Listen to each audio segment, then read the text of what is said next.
देखिए बच्चों, formation of rainbow. Formation of rainbow में ये नेचुरल डिस्पर्जन है। अभी हमने प्रिज्म के थ्रू डिस्पर्जन देखा, ठीक है। वाइट लाइट जब प्रिज्म में एंटर करती है तो वो 7 कलर्स में स्प्लिट हो जाती है। प्रिज्म क्या करता है, 7 कलर में उसको स्प्लिट कर देता है। After passing through the emerging through the prism आपको क्या मिलती है, 7 कलर की लाइट मिलती है। तो ये जो बारिश होने के बाद, रेन शावर होने के बाद जो छोटे छोटे वाटर ड्रॉपलेट्स होते हैं स्फेरिकल शेप के, वो वाटर ड्रॉपलेट्स प्रिज्म की तरह बिहेव करते हैं। प्रिज्म की तरह बिहेव करते हैं, उनमें डिस्पर्जन होता है। वैसे ही डिस्पर्जन होता है जैसे कि हमारा प्रिज्म में डिस्पर्जन हो रहा है, और रेनबो अपीयर होता है। कहाँ अपीयर होता है rainbow? Opposite to the sun.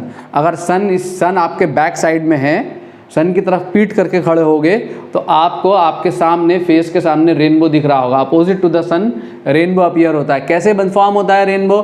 Sunlight, ये स्फेरिकल वाटर ड्रॉपलेट है। इस स्फेरिकल वाटर ड्रॉपलेट में सनलाइट एंट्री करती है, सबसे पहले रिफ्रैक्शन होता है।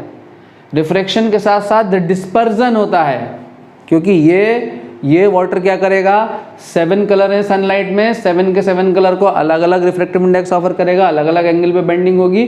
जब अलग अलग एंगल पे बेंडिंग होगी तो बेंडिंग होने के बाद यहाँ पर टोटल इंटरनल रिफ्लेक्शन होता है। क्या हो रहा है ये, इस जगह पे क्या हो रहा है, टोटल इंटरनल रिफ्लेक्शन। 3 फिनोमिनन होते हैं रेनबो फॉर्मेशन में। Total internal reflection, light internally reflect हो जाती है। इस रेन ड्रॉप से यहां से बाहर नहीं निकली, टोटली इंटरनली रिफ्लेक्ट हो जाती है लाइट, ठीक है। तो टोटल इंटरनल रिफ्लेक्शन के बाद यहां से लाइट निकलती है बाहर, अगेन डिस्पर्जन होता है यहां पर, ठीक है। 7 कलर्स अलग अलग एंगल पे बेंड होते हैं, और ये रेनबो आपको अपीयर हो रहा होता है। ये रेनबो आपको अपीयर हो रहा है, ऊपर वॉयलेट नीचे रेड। कौन सा रेनबो है? ये प्राइमरी रेनबो है। ये प्राइमरी रेनबो है। ये ब्राइट, ज़्यादा ब्राइट दिख रहा होगा, ठीक है। इसी के साथ साथ कभी कभी ओकेजनली प्राइमरी रेनबो के साथ साथ ये सेकेंडरी रेनबो भी अपीयर हो रहा होता है। सेकेंडरी रेनबो, ठीक है। 2 पट्टियां दिख रही होती है रेनबो में, 7 कलर की दो पट्टियां दिख रही होती हैं। 2 पट्टियां दिख रही होती है। एक पट्टी फेंट होती है, एक 7 कलर्स की जो पट्टी है, जो स्पेक्ट्रम है, वो फेंट होता है। वो जो फेंट है ओकेजनली ये भी दिखता है। ये जो फेंट है, जो फेंट कलर है, ये 7 कलर्स, वो सेकेंडरी रेनबो कहलाता है। तो प्राइमरी और सेकेंडरी 2 रेनबो मिल रहे होते हैं। ओकेजनली कभी कभी सेकेंडरी रेनबो दिखता है, वरना प्राइमरी आपको दिख रहा होगा, ठीक है। देखा होगा आपने रेनबो। ये स्फेरिकल वाटर ड्रॉपलेट है, ये वाइट लाइट है। तो क्या क्या क्या फिनोमिनन होते हैं? Phenomenon takes place refraction. कहाँ पे हुआ रिफ्रैक्शन? 2 जगह पे रिफ्रैक्शन हुआ है। Refraction of light, rainbow formation में 2 फिनोमिनन होते हैं। रिफ्रैक्शन ऑफ लाइट, एक बार रिफ्रैक्शन यहाँ हुआ, लाइट एयर से वाटर में गई, और एक बार रिफ्रैक्शन यहाँ हुआ, लाइट वाटर से वापस एयर में आई है, ठीक है। रिफ्रैक्शन हो रहा होता है। पहले लाइट वाटर ड्रॉपलेट में एंटर करती है, फिर वाटर ड्रॉपलेट से बाहर आती है, तो 2 बार रिफ्रैक्शन हो गया। 2 बार रिफ्रैक्शन के बाद यहां पर क्या होता है, total internal reflection. Internally light reflect हो जाती है, टोटल इंटरनल रिफ्लेक्शन। और थर्ड फिनोमिनन क्या होता है? Dispersion. This is the dispersion. Splitting of light into 7 colour is called dispersion. ये 3 फिनोमिनन होते हैं यहाँ रेनबो फॉर्मेशन, ठीक है। तो आपका रिफ्रैक्शन थ्रू प्रिज्म खत्म हो गया। एक लास्ट टॉपिक बच रहा है, scattering. Atmospheric refraction of light.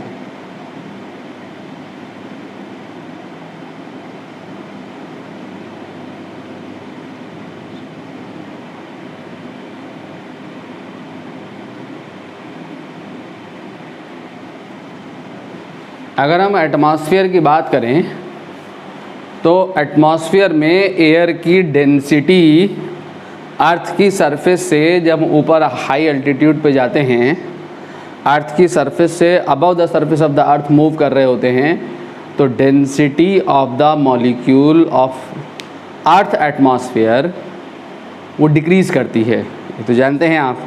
कि एटमॉस्फेयर जो है सब जगह एक सा नहीं है, कहीं पे near the surface of the अर्थ जो एयर मॉलिक्यूल्स हैं उनकी डेंसिटी ज़्यादा है, और हाई जैसे जैसे ऊपर जाते चले जाते हैं तो मॉलिक्यूल की डेंसिटी क्या होती, कम होती चली जाती है।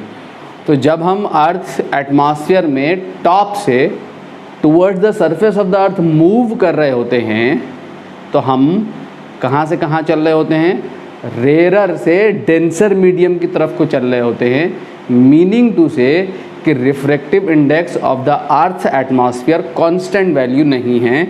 अर्थ के एटमॉस्फेयर का रिफ्रैक्टिव इंडेक्स बच्चों वेरी करता है। कैसे वेरी करता है, जब हम ऊपर से नीचे की तरफ को आते हैं towards the surface of the earth तो refractive index of earth atmosphere increases. क्या बताया मैंने कि refractive index of earth atmosphere, refractive index of earth atmosphere increases as we move towards the surface of the earth, as we move from कहाँ से, top atmosphere के top से अर्थ की surface की तरफ को अगर मूव करें, as we move towards the surface of earth। तो जब हम अर्थ की सरफेस की तरफ को मूव करते हैं एटमॉस्फेयर में तो refractive index of earth atmosphere increase कर रहा होता है, बिकॉज हम कहाँ जा रहे होते हैं, हायर डेंसिटी की तरफ को जा रहे होते हैं। ठीक है, higher density of earth atmosphere में मूव कर रहे होते हैं जब हम मूव करते हैं towards the surface of the earth. ठीक है, अब रिफ्रैक्टिव इंडेक्स इंक्रीज़ करने का क्या मतलब हुआ, ज़्यादा रिफ्रैक्टिव इंडेक्स का मतलब क्या है, ज़्यादा डेंसर मीडियम। इसका मतलब ये हुआ कि हर एक नीचे वाली लेयर ऊपर वाली लेयर से, एटमॉस्फेयर के जो नीचे लेयर है, लोअर जो लेयर है, अर्थ की सरफेस के करीब जो लेयर्स हैं वो उनकी डेंसिटी ज़्यादा है, उनका रिफ्रैक्टिव इंडेक्स ज़्यादा है, और जो ऊपर वाली जो लेयर्स हैं वहाँ डेंसिटी कम है। अगर लाइट जो है ऊपर से नीचे की तरफ को आ रही है, स्टार से अगर लाइट आ रही है या सन से हमें लाइट रिसीव हो रही है, तो लाइट कहाँ से कहाँ ट्रैवल कर रही है बच्चों, रेयरर से डेंसर मीडियम की तरफ को ट्रैवल कर रही होती है लगातार। ठीक है, लगातार कंटिन्यूसली जो है, कंटिन्यूसली एटमॉस्फेयर में रिफ्रैक्टिव इंडेक्स इंक्रीज़ कर रहा होता है towards the surface of the earth. ठीक है, तो लाइट जो है कहाँ से कहाँ चल रही होती है, रेयरर से डेंसर मीडियम की तरफ को चल रही होती है। तो जब लाइट अर्थ के एटमॉस्फेयर में एंटर करती है तो लाइट की कंटिन्यूस बेंडिंग होती है।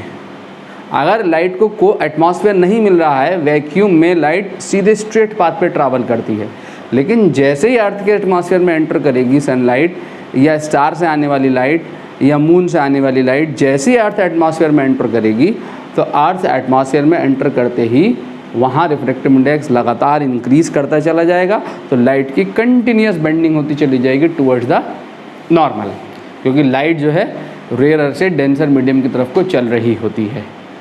क्लियर? तो इसका जो इफ़ेक्ट है, इस एटमॉस्फेरिक रिफ्रैक्शन का जो इफ़ेक्ट है, हमारी डे टू डे लाइफ में हम बहुत सारी घटनाएं देखते हैं, बहुत सारी अमेजिंग घटनाएं देखते हैं इस एटमॉस्फेरिक रिफ्रैक्शन की वजह से, जिसमें एक घटना है ट्विंकलिंग ऑफ स्टार। ठीक है, क्या है? Twinkling of stars. Twinkling of stars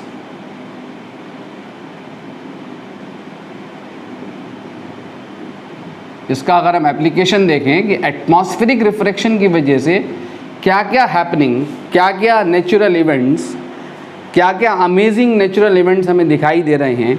एक हमें दिखाई दे रहा है तारों का टिमटिमाना। तारे जो टिमटिमा रहे होते हैं, हमें टिमटिमाते हुए जो दिखाई देते हैं, वो किस वजह से दिखाई देते हैं? Due to atmospheric refraction of light. क्या वजह है इसकी? इसकी वजह यह है कि एटमॉस्फेरिक रिफ्रैक्शन की वजह से जो स्टार से आने वाली लाइट है, वो लाइट कभी हमारे पास ज़्यादा अमाउंट में पहुंचती है और कभी लेस अमाउंट में पहुंचती है। जब हमारे पास ज़्यादा, एक बार ज़्यादा अमाउंट में पहुंचती है, अगली बार लेस अमाउंट में पहुंचती है, due to refraction of star light through atmosphere. ठीक है, जब लाइट ज़्यादा पहुंच रही होती है, मोर लाइट हम रिसीव कर रहे होते हैं, तो स्टार हमें ब्राइट दिखाई देता है, मोर ब्राइट दिखाई देता है। और जब कम लाइट हम रिसीव कर रहे होते हैं तो स्टार हमें डिम दिखाई देता है। ठीक है, तो ब्राइटनेस, ब्राइट दिखा फिर डिम हो गया, फिर ब्राइट दिखा फिर डिम हो गया, फिर ब्राइट दिखा फिर डिम हो गया। तो यही जो है वो क्या है, ट्विंकलिंग ऑफ स्टार्स है। क्या कहा मैंने कि ड्यू टू एटमॉस्फेरिक रिफ्रैक्शन कभी मोर अमाउंट ऑफ लाइट पहुंचती है हमारे पास, कभी लेस अमाउंट ऑफ लाइट पहुंचती है। जब मोर अमाउंट ऑफ लाइट पहुंची तो स्टार क्या होगा, ज़्यादा ब्राइट दिखाई देगा, और जब लेस अमाउंट ऑफ लाइट पहुंची तो स्टार क्या होगा, डिम दिखाई देगा। इसी वजह से तारे जो है वो क्या होते हैं, टिमटिमाते हुए दिखाई देते हैं। पहला रीज़न ये है ट्विंकलिंग ऑफ स्टार्स। ठीक है, ये रीज़न मैं आपको सेंड कर दूंगा, सारे रीज़न। ठीक है, इसको एक्सप्लेनेशन मैं नोट सेंड कर दूंगा, वहाँ से अपनी नोटबुक में लिख लेना, या मैं एक्सप्लेन कर रहा हूँ ओनली। दूसरा है मेरे बच्चों ट्विंकलिंग ऑफ स्टार्स, दूसरा जो है वो है star appears higher than they actually are. तारे हमें जहाँ दिखाई दे रहे हैं, जहाँ हमें स्टार्स दिखाई दे रहे हैं, वो स्टार की हमें कौन सी पोजीशन दिखाई देती है, अपैरेंट पोजीशन दिखाई देती है।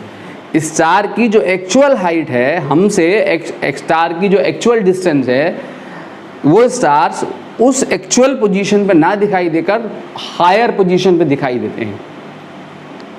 स्टार हमें अपनी एक्चुअल पोजीशन पे नहीं दिखाई देते बच्चों, कहाँ दिखाई देते हैं, थोड़ा हायर दिखाई देते हैं। स्टार है यहाँ, दिखेगा ऊपर, किस वजह से, due to atmospheric refraction of light. क्या होता है, एटमॉस्फेरिक रिफ्रैक्शन की वजह से कैसे दिखाई देता है, मान लो यहाँ कहीं कोई स्टार है, मैं स्टार बना दूँ, ये स्टार है। ठीक है, ये स्टार की एक्चुअल पोजीशन है। ठीक है, ये क्या है, एक्चुअल पोजीशन, ये आपकी एक्चुअल पोजीशन ऑफ स्टार है। और यहाँ अर्थ एटमॉस्फेयर जब मिलेगा तो यहाँ पे क्या है, यहाँ पे नीचे, ऊपर से नीचे की तरफ को चल रहे हैं, तो रिफ्रैक्टिव इंडेक्स, आर आई माने बच्चों refractive index, refractive index of earth's atmosphere, refractive index of earth's atmosphere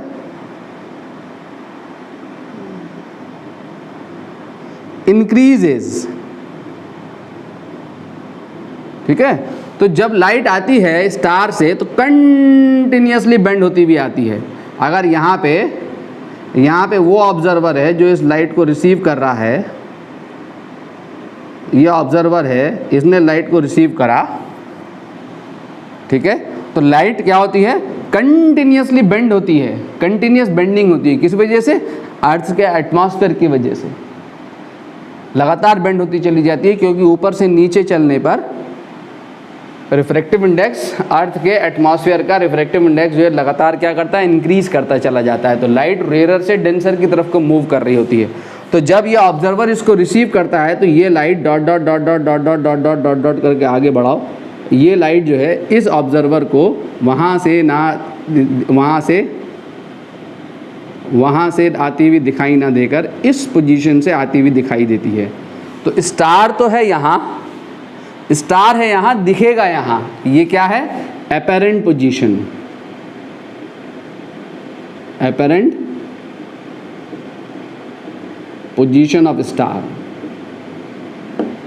ठीक है, तो एक्चुअली में स्टार तो है यहाँ, बट ऑब्जर्वर को कहाँ दिखता है, देखने वाले को यहाँ दिखता है स्टार। अपनी एक्चुअल पोजीशन पर ना दिखाई देके स्टार्स कहाँ दिखाई देते हैं, कुछ हायर दिखाई देते हैं। किस वजह से, due to atmospheric refraction of light. ठीक है, तीसरा एप्लीकेशन क्या है इसका, एटमॉस्फेरिक रिफ्रैक्शन का तीसरा इसका एप्लीकेशन है डिलेड।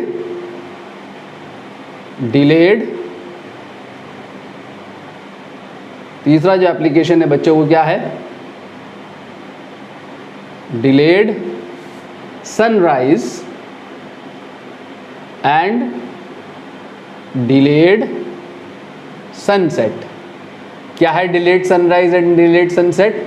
कि सूरज जो है सुबह सनराइज कब होता है? मॉर्निंग में, और सनसेट कब होता है? इवनिंग में। तो सनराइज अभी हुआ नहीं है, सूरज अभी उगा नहीं है।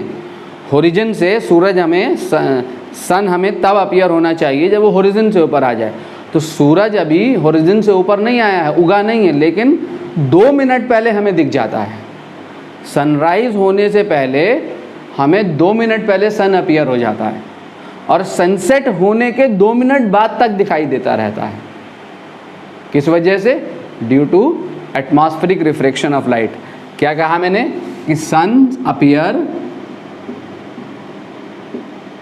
Appears 2 minute before sunrise. Sun appears 2 minutes before sunrise and 2 minutes after sunset due to क्या बच्चों? Atmospheric refraction of light.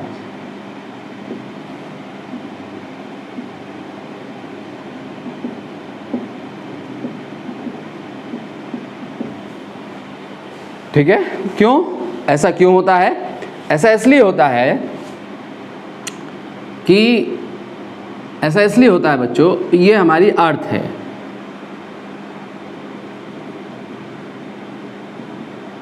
और ये है अर्थ एटमॉस्फेयर। ये अर्थ एटमॉस्फेयर है, ये आपका हॉरिजन है, ये हॉरिजन लाइन है, ये हॉरिजन है।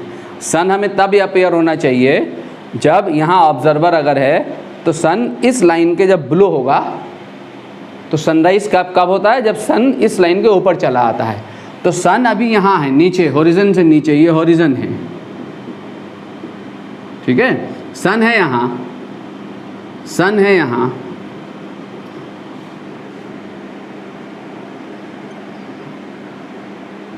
ये सन है, ये एक्चुअल पोजीशन है सन की, एक्चुअल पोजीशन ऑफ सन, ठीक है? तो क्या होता है? सन से सीधे लाइट यहाँ पे तो कोई एटमॉस्फेयर नहीं है, तो यहाँ पे लाइट सन से सीधे स्ट्रेट आएगी, और जब सनलाइट एटमॉस्फेयर में एंटर करती है, जब सनलाइट एटमॉस्फेयर में एंटर करती है, यहाँ से सनलाइट बिल्कुल स्ट्रेट आएगी। जब सनलाइट एटमॉस्फेयर में एंटर करती है तो उसकी कंटिन्यूस बेंडिंग होती चली जाती है, कंटिन्यूस बेंड होती है सनलाइट। एटमॉस्फेयर में एंटर करने पर लाइट की कंटिन्यूस बेंडिंग होती है। यहाँ पे ऑब्जर्वर है,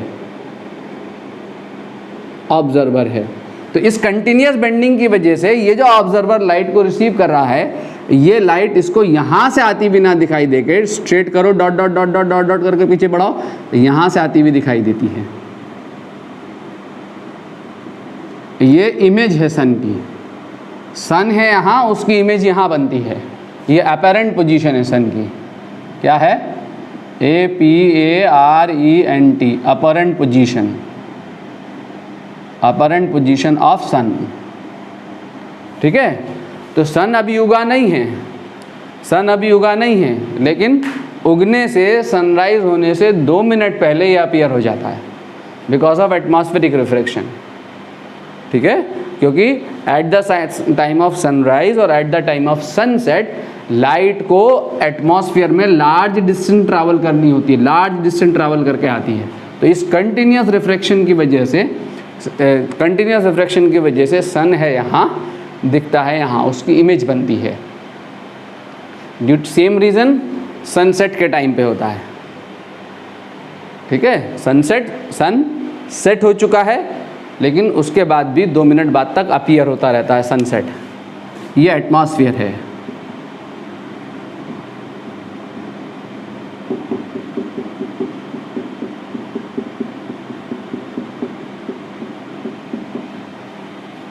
और जो लास्ट एप्लीकेशन है इसका, लास्ट जो फिनोमेनन इस वजह से, एटमॉस्फेरिक रिफ्रैक्शन की वजह से जो एक और घटना हमें दिखाई देती है नेचर में, वो क्या है? द अपैरेंट द अपरेंट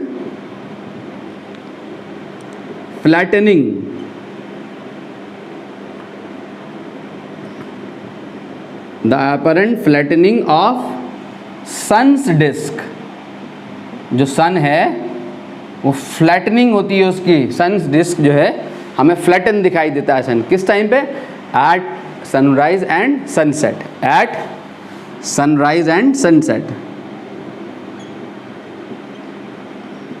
ठीक है, at sunrise and sunset. Perfect disc नहीं दिखती, थोड़ा फ्लैटन दिखता है sun at the time of sunrise and sunset due to the same phenomenon,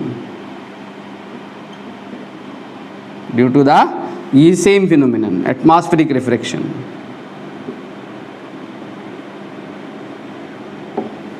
ठीक है, तो ये आपका बच्चों एटमॉस्फेरिक रिफ्रैक्शन है, उसके लिए ये चार मैंने बताया, चार फिनोमिनन हैं, ये आपको पढ़ने हैं, ये भी आपके सिलेबस में है। और अब लास्ट बात बचती है हमारी यहाँ पर, लास्ट बात स्कैटरिंग ऑफ लाइट। तो स्कैटरिंग ऑफ लाइट देखते हैं यहाँ से आगे।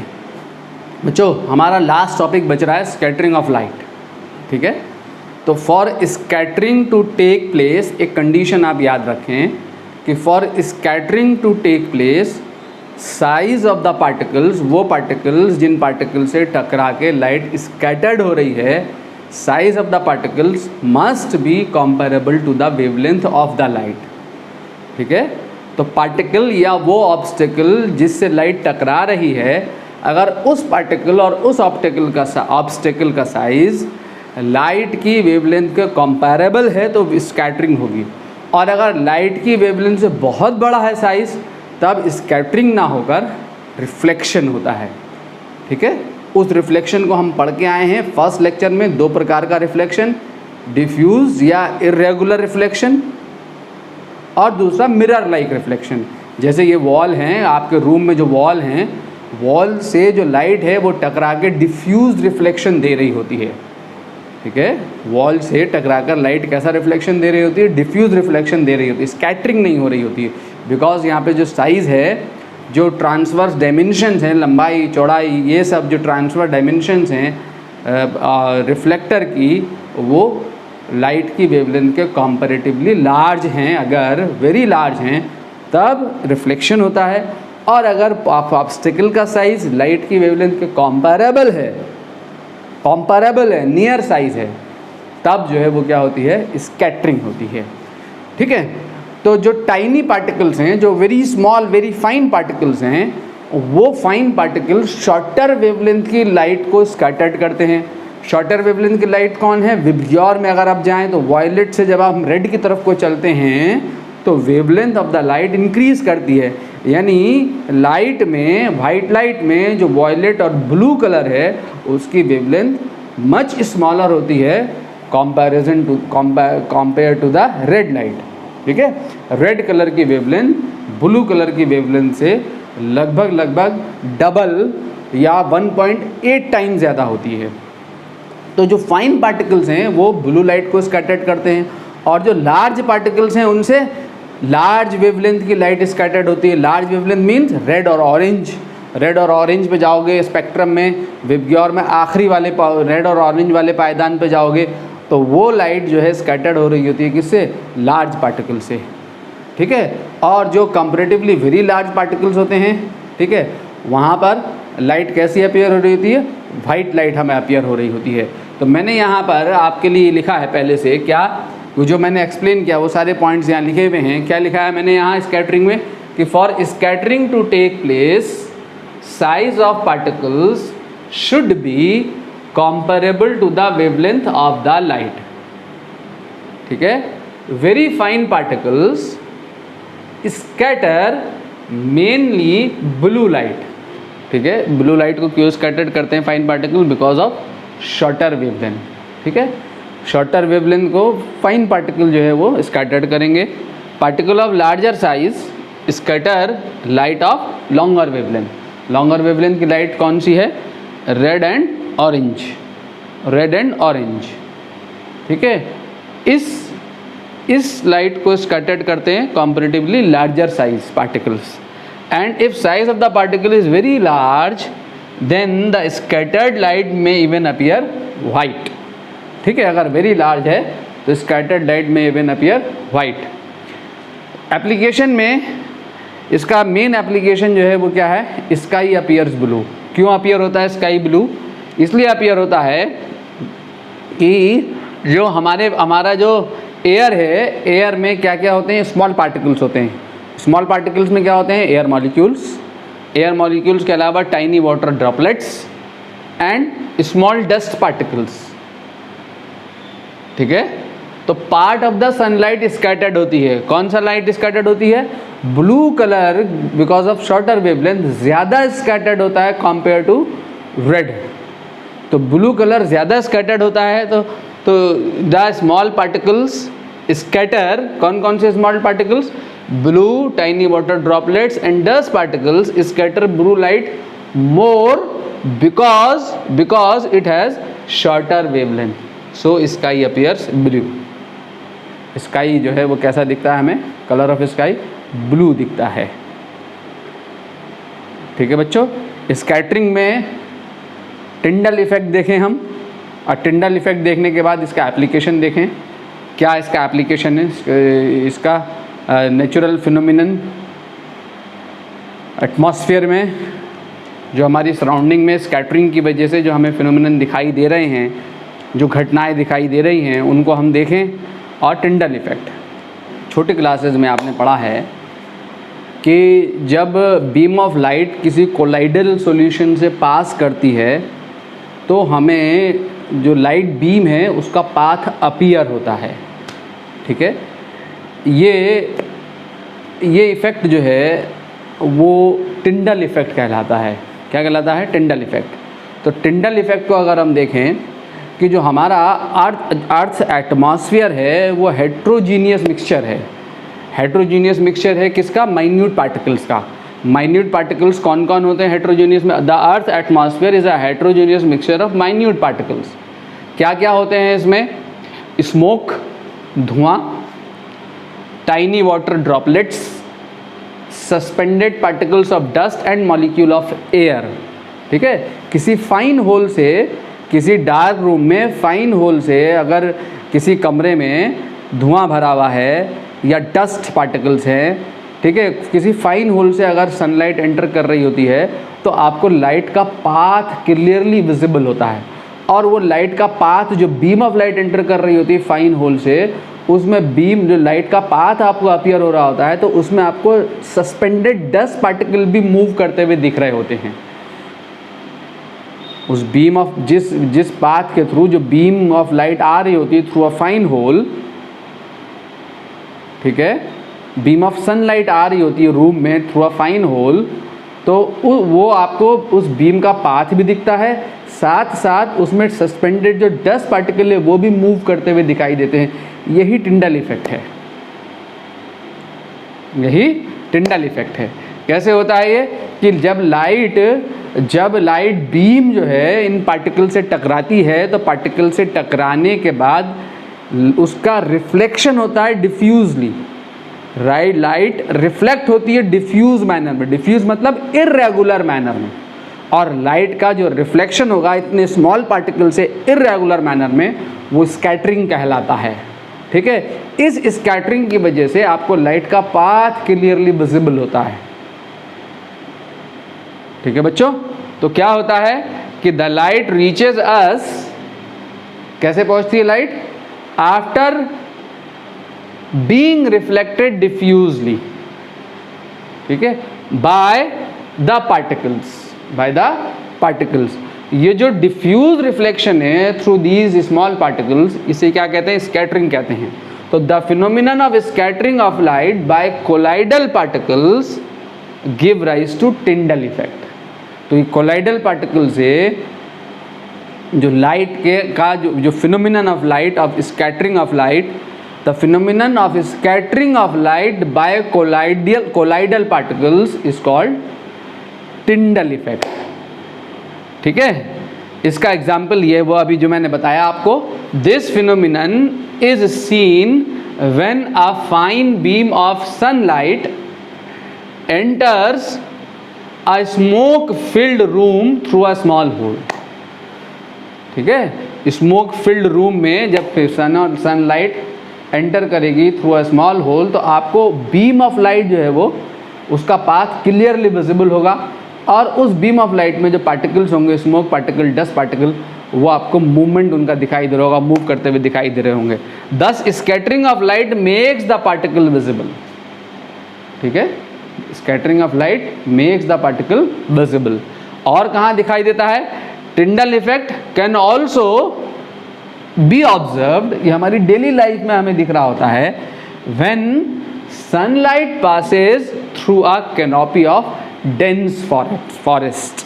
ठीक है, अगर आप डेंस फॉरेस्ट में हैं, ठीक है, तो डेंस फॉरेस्ट में जो सनलाइट नीचे आपको मिल रही होती है उसमें भी आप देखेंगे light beam, path of light beam देखेंगे, उसमें आपको सस्पेंडेड पार्टिकल दिखाई दे रहे होंगे, डस्ट पार्टिकल दिखाई दे रहे होंगे, टाइनी वाटर ड्रॉपलेट्स दिखाई दे रही होंगी डेंस फॉरेस्ट में। ठीक है, ये टिंडल इफेक्ट कहलाता है। इसका एप्लीकेशन क्या है स्कैटरिंग का? स्कैटरिंग का एप्लीकेशन देखें कि क्या है स्कैटरिंग का एप्लीकेशन। इसके एप्लीकेशन में अभी मैंने पहले बताया कि एप्लीकेशन में स्कैटरिंग में स्काई अपीयर्स ब्लू। क्यों? Because of scattering of blue colour scattered most. ठीक है, किसकी वजह से? Because of tiny size of air molecules, dust particles, tiny water droplets. ठीक है, और ब्लू कलर्स की जो वेवलेंथ है वो शॉर्टर होती है। ये शॉर्टर वेवलेंथ जो है वो ज़्यादा स्कैटर्ड होती है एटमॉस्फेयर में। ठीक है, इसलिए स्काई अपीयर्स ब्लू। ठीक है, दूसरा क्या है? एट द टाइम ऑफ, ठीक है, colour of sun at sunrise and sunset, reddish colour of sun at sunrise and sunset. क्यों बच्चों? क्योंकि सनराइज और सनसेट के समय अभी मैंने दिखाया था, एटमॉस्फेरिक रिफ्रैक्शन में दिखाया था मैंने, 2 मिनट बिफोर सन अपीयर होता है, 2 मिनट आफ्टर अपीयर होता है सनराइज और सनसेट पे। तो सनराइज और सनसेट पे लाइट जो है लार्ज डिस्टेंस ट्रैवल करके जाती है एटमॉस्फेयर में, थिक एटमॉस्फेयर में डिस्टेंस ट्रैवल करके जाती है। तो जब लार्ज डिस्टेंस ट्रैवल करती है तो लार्ज डिस्टेंस ट्रैवल करने पे क्या हुआ? सबसे कम कौन स्कैटर्ड होता है? रेड कलर स्कैटर्ड होता है। तो जब लाइट ऑब्जर्वर तक पहुंच रही होती है तो जो ब्लू कलर है सनलाइट में, जो ब्लू पोर्शन है वो स्कैटर्ड हो जाता है मोस्ट। तो ऑब्जर्वर तक ज़्यादा जो लाइट पहुंचती है वो कौन सी पहुंचती है? रेड कलर ज़्यादा रिसीव करता है ऑब्जर्वर। ठीक है, रेड कलर स्कैटर्ड लीस्ट। इसलिए एट द सन से आने वाली लाइट जो है वो कैसा दिखता है? सन कैसा दिखता है? सन से आने वाली लाइट का जो स्पेक्ट्रम है उसमें most of the part red receive होता है eight the time of sunrise and eight the time of sunset. इसलिए सन जो है वो कैसा अपीयर होता है? रेडिश अपीयर होता है। और एक और क्या है यहाँ पर एप्लीकेशन में कि danger signal are made of red colour. Danger signals are made of red colour. क्यों? Because red colour is again scattered least. तो रेड कलर स्कैटर्ड लीस्ट, तो सामने डेंजर का साइन लगा हुआ है, रेड कलर उस पर लगा दिया जाता है। तो रेड कलर लगाने से क्या होता है? रेड कलर सबसे कम स्कैटर्ड हो रहा है, तो आप तक रेड कलर सबसे ज़्यादा पहुंचेगा, तो आपको दूर से रेड कलर विजिबल होगा। अगर ब्लू कलर लगाया तो पास जाके दिखेगा, और रेड कलर अगर डेंजर सिग्नल रेड कलर का है तो आपको दूर से दिख जाएगा। दूर से दिख जाएगा तो आप वहाँ उससे बच सकते हैं लॉन्ग डिस्टेंस पे। ठीक है, तो danger signals are made of red colour because red colour scattered least. ये एप्लीकेशंस हैं। ये आपका चैप्टर ख़त्म हो रहा है बच्चों। कमिंग वीक हमारा न्यूमेरिकल के लिए होगा। न्यूमेरिकल करेंगे हम इस एक वीक में। आपका जितना भी पेंडिंग वर्क है, जो भी न्यूमेरिकल है, जो भी डाउट है, जो भी प्रॉब्लम है, आप हमसे पूछिए। ठीक है, एक वीक का हम न्यूमेरिकल पोर्शन कवर करेंगे, वो डिस्कशन में लेंगे। उसके बाद एक वीक के ब्रेक के बाद हम सेकंड चैप्टर स्टार्ट कर रहे होंगे, इलेक्ट्रिसिटी स्टार्ट कर रहे होंगे। ठीक है, ओके देन बाय।